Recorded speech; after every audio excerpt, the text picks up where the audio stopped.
Welcome to my channel classes by Sunita Devi. बच्चों, आज हम इस वीडियो में रैदास जी के पद प्रभु जी तुम चंदन हम पानी पद का अर्थ समझेंगे। बच्चों, मीराबाई को तो आप जानते ही होंगे। जो मीराबाई हैं उनके गुरु थे रैदास जी। रैदास जी भी कबीरदास जी की तरह ही ज्ञान मार्गी शाखा के प्रमुख कवि थे और उन्होंने ईश्वर भक्ति का जो संदेश दिया है वो सर्वजन व्यापक है और उन्होंने मूर्ति पूजा आदि का खंडन किया है। रैदास जी निर्गुण संत थे। उनका ज्ञान सत्संग एवं लौकिक अनुभव का प्रतिफल था। रैदास एक साधक के रूप में भक्ति भाव के विशेष आग्रही थे। उनका मानना था कि ईश्वर को प्रेम के द्वारा, उनकी भक्ति के द्वारा प्राप्त किया जा सकता है, आडंबरों से नहीं। उनका विश्वास था कि भक्ति से रहित बाहरी आडंबर निरर्थक हैं। जो व्यक्ति के हृदय से भगवान के प्रति समर्पित न केवल कर्मकांड, तीर्थ यात्रा, जप, तप आदि पर वो विश्वास नहीं करते थे, वो कहते थे कि इनसे मुक्ति असंभव है। उनका मानना था कि अगर ईश्वर को प्राप्त करना है तो ईश्वर से भक्ति करनी होगी, सच्ची भक्ति करनी होगी। ईश्वर के प्रेम के लिए उन्हें दिखावट करने की, जप तप, मूर्ति पूजा, यज्ञ करना, इन सब कार्यों से ईश्वर जो है प्रसन्न नहीं होते हैं। वे मूर्ति पूजा, यज्ञ, पुराण कथा आदि की भी उपेक्षा करते थे। उनकी दृष्टि में ईश्वर कर्मा है, सर्वव्यापक है, अंतर्यामी है तथा भक्ति से प्रसन्न होकर वो सभी लोगों का उद्धार करने वाला है। ऐसे ईश्वर को प्राप्त करने के लिए भक्ति को छोड़कर वो अन्य किसी साधन को उचित नहीं मानते थे। रैदास जी की अनेक कृतियों में उनके अनेक नाम देखने को मिलते हैं। देश के विभिन्न भागों में उनके ऐसे नाम प्रचलित हैं जिनके उच्चारण की दृष्टि से थोड़ा बहुत अंतर हो जाता है। जैसे रैदास पंजाब में रविदास और आधुनिक में रैदास या रदास, और जो इनका नाम है वो है रैदास। जो इनका मूल नाम माना जाता है वो रैदास ही स्वीकार किया जाता है। भक्तमाल भी कहते हैं कि रैदास रामानंद के शिष्य थे। रैदास की वाणी में भी ऐसे उद्धरण उपलब्ध होते हैं जहाँ पर उन्होंने रामानंद जी को ही अपना गुरु माना। जैसे उन्होंने कहा, रामानंद मोहि गुरु मिल्यो, पायो ब्रह्म विशास, रस नाम अमीरस पियो, रैदास ही भयो पलास। इससे, इस दोहे से स्पष्ट होता है कि जो रैदास जी थे उनके गुरु थे रामानंद, और जो मीराबाई थी वो रैदास जी को अपना गुरु मानती थीं। इनकी प्रसिद्ध जो पंक्ति है वो है, मन चंगा तो कठौती में गंगा।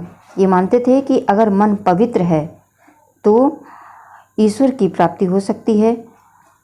अगर मन में मैल है, अपवित्रता है, छल है, कपट है तो उस छल कपट वाले मन से ईश्वर की प्राप्ति नहीं होगी। वो यही मानते थे कि मन चंगा तो कठौती में गंगा। मन चंगा तो कठौती में गंगा, इसकी कहानी हम किसी दूसरे वीडियो में बताएंगे। आज हम इस वीडियो में सिर्फ जो इनका पद है, प्रभु जी तुम चंदन हम पानी, इसका अर्थ समझेंगे। इसका अर्थ समझने से पहले सभी बच्चे मेरे साथ इसका सस्वर वाचन करेंगे।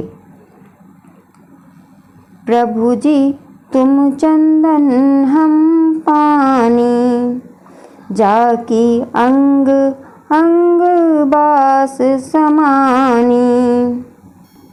प्रभु जी तुम चंदन हम पानी,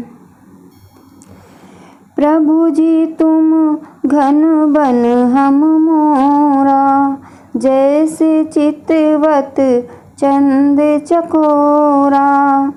प्रभु जी तुम दीपक हम बाती, जाकी ज्योति बरे दिन राती। प्रभु जी तुम मोती हम धागा, जैसे सो नहीं मिलत सुहागा। प्रभु जी तुम स्वामी हम दासा, ऐसी भक्ति करे रैदासा।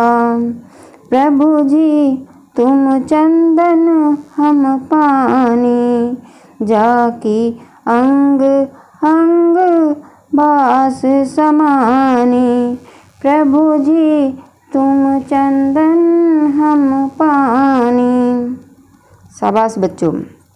इसमें रैदास जी बताते हैं कि प्रभु जी तुम चंदन हम पानी, जाकी अंग अंग बास समानी। संत रैदास जी कहते हैं कि मेरे मन में राम नाम की जो रट लगी है वह अब नहीं छूट सकती। तो कहते हैं हे प्रभु जी आप चंदन हैं और मैं पानी, जिसकी सुगंध मेरे अंग अंग में समा गई है। आगे कहते हैं हे प्रभु आप उस उपवन के वैभव हैं और मैं मोर। प्रभु जी तुम घन वन हम मोरा, जैसे चितवत चंद चकोरा। इसका अर्थ है कि आप उपवन हैं और मैं उसकी सुंदरता और मैं उसका मोर, यानी हे ईश्वर आप उपवन की तरह हैं और मैं उस उपवन में घूमने वाले मोर की तरह हूँ। आगे कहते हैं कि मेरी दृष्टि आपके ऊपर लगी हुई है, जैसे चकोर चंद्रमा की तरफ देखता रहता है उसी प्रकार मेरा मन भी सदैव आपके ऊपर लगा रहता है। आपसे अलग रहकर मेरा कोई अस्तित्व ही नहीं है। यहाँ पर रैदास जी बताते हैं कि हे ईश्वर मैं और तुम दोनों एक ही हैं। जैसे आप चंदन हैं तो मैं पानी हूँ, जिसकी अंग अंग में मेरी जो है बास का अर्थ होता है सुगंध, जो सुगंध जो है मेरे अंग अंग पर समाई हुई है।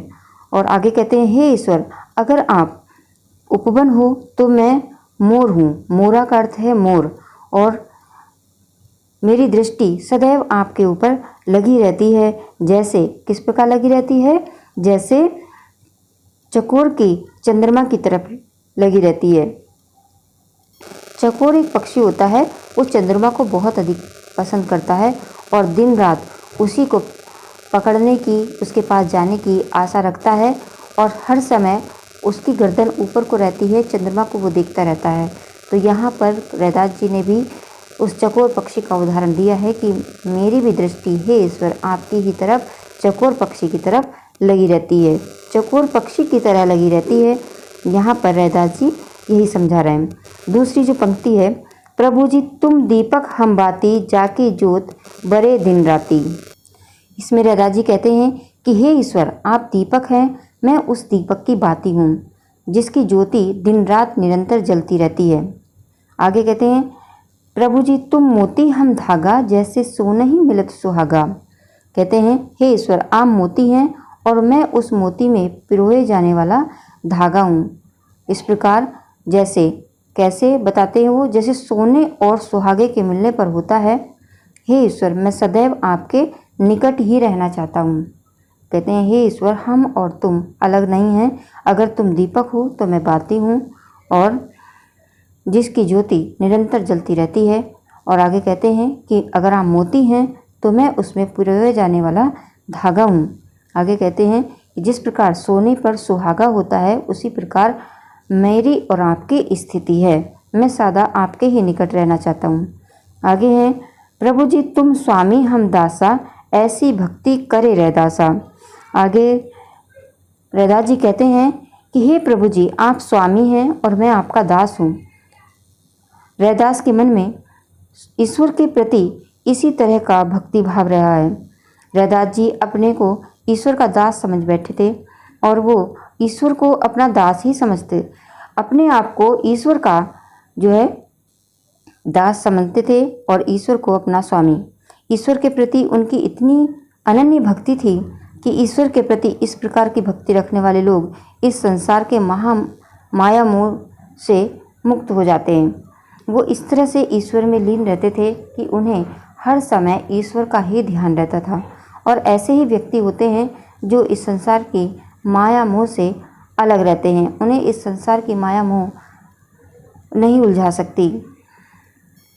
इन पदों में रैदास जी के जो ईश्वर भक्ति है वो साफ साफ दिखाई देती है कि किस तरह से रैदास जी अपने आप को ईश्वर के प्रति समर्पित थे।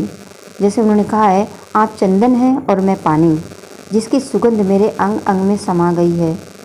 कहते हैं, हे प्रभु जी, आप इस उपवन के वैभव हैं और मैं मोर हूँ। मेरी दृष्टि आपके ऊपर लगी हुई है, जैसे चकोर चंद्रमा की तरफ देखता रहता है। तो हे ईश्वर, आप दीपक हैं और मैं उस दीपक की बाती हूँ जिसकी ज्योति निरंतर जलती रहती है।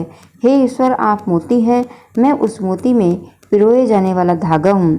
और यह स्थिति उसी प्रकार है जैसे सोने और सुहागे के मिलने पर होता है।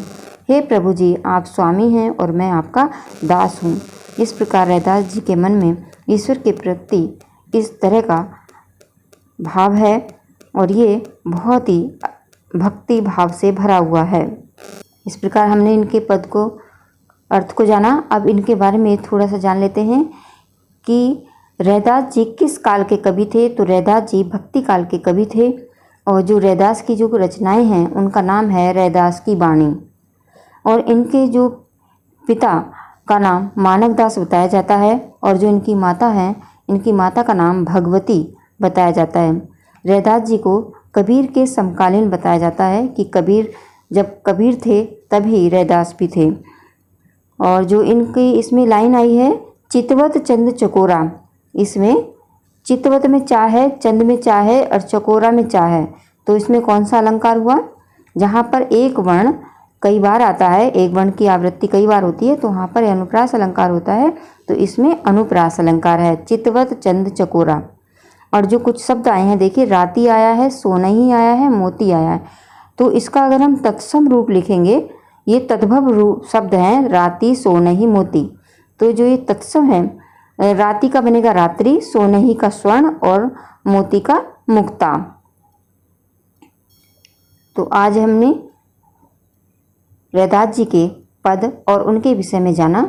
मुझे आशा है कि आप सबको ये वीडियो पसंद आएगी और अगर पसंद आए तो इस वीडियो को लाइक करिए और सब्सक्राइब करिए। जिन्होंने सब्सक्राइब नहीं किया है, जो इस चैनल पर नए हैं, वो इस चैनल को सब्सक्राइब कर लीजिए और जो इसकी घंटी होती है उसको दबाना बिल्कुल भी ना भूलें। अगर घंटी को नहीं दबाएंगे तो अगली वीडियो का नोटिफिकेशन आपके पास नहीं जाएगा।